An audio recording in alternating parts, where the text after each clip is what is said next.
Baik, Assalamualaikum warahmatullahi wabarakatuh. Perkenalkan, nama saya Imro'atin Arsali. Saya dari Prodi Hukum Pidana Islam semester 3 kelas A dengan NIM 050103211013. Di sini saya akan membuat video terkait analisis kasus baik dalam hukum pidana positif maupun dalam hukum pidana Islam terkait dengan takzir dan juga perampokan yang bertujuan untuk memenuhi tugas akhir mata kuliah hadis hukum pidana yang diampu oleh Bu Lailatul Musyafa'ah.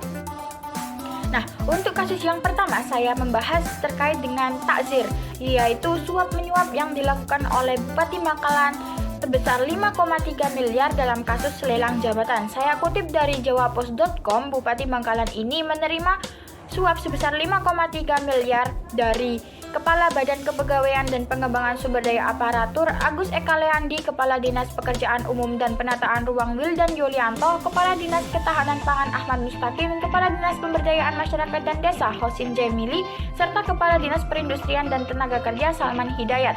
Di sini Bupati Bangkalan Abdul Latif Amin Imron menerimanya melalui orang kepercayaannya.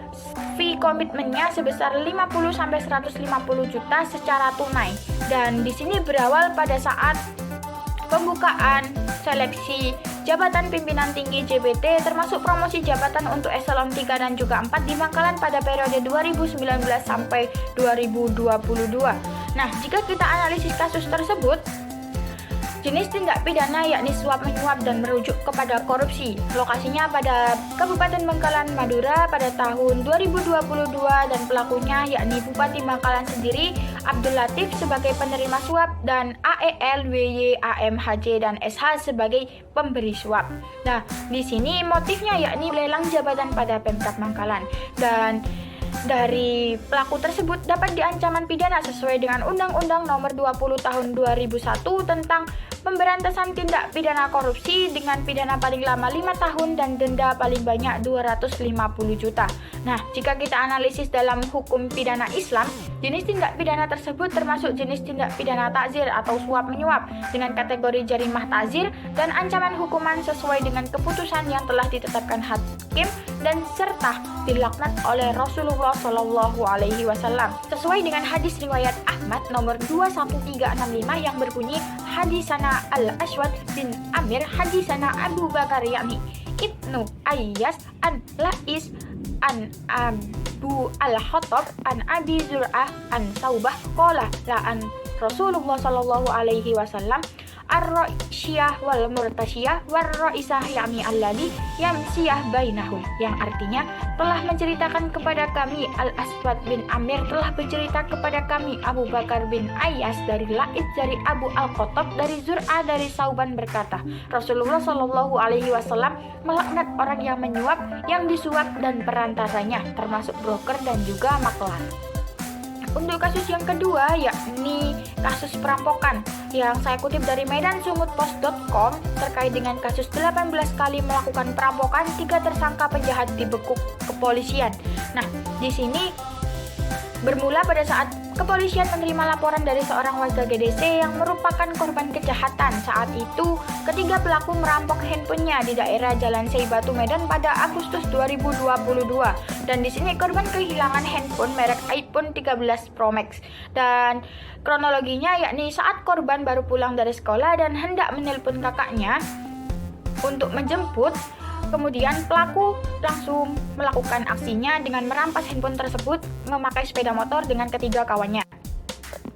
Nah, kemudian jika kita analisis dalam hukum pidana positif, jenis tindak pidana yakni tindak pidana perampokan dan lokasinya pada Jalan Sei Batu Medan, waktunya Agustus 2022 dan pelakunya yakni ADS 23 tahun, NA 23 tahun dan P 23 tahun.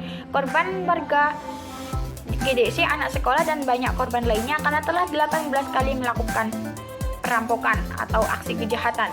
Dan kemudian di sini motifnya yakni mengambil harta orang lain disertai dengan keadaan yang terang-terangan, tidak bersembunyi-sembunyi. Dan kemudian ancaman pidana yakni ancaman dengan pasal 365 KUHP dengan ancaman hukuman 5 tahun penjara.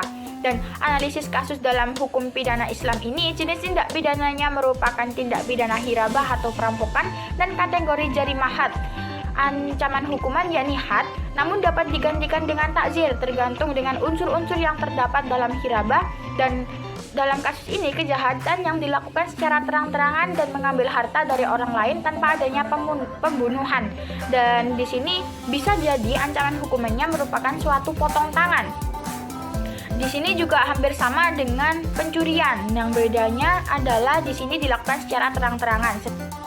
Sesuai dalam hadis riwayat Bukhari nomor 6291 yang berbunyi, hadisana Abdullah bin Maslamah, hadisana Ibrahim bin Sa'id, an Ibnu Syihab an Amal an Aisyah qalan Nabi sallallahu alaihi wasallam tuqta'ul yadu fi rubu'i dinar, yang artinya telah menceritakan kepada kami Abdullah bin Maslamah telah menceritakan kepada kami Ibrahim bin Sa'ad dari Ibnu Syihab dari Amrah dari Aisyah mengatakan Nabi sallallahu alaihi wasallam bersabda, tangan pencuri dipotong jika senilai 1/4 dinar ke atas.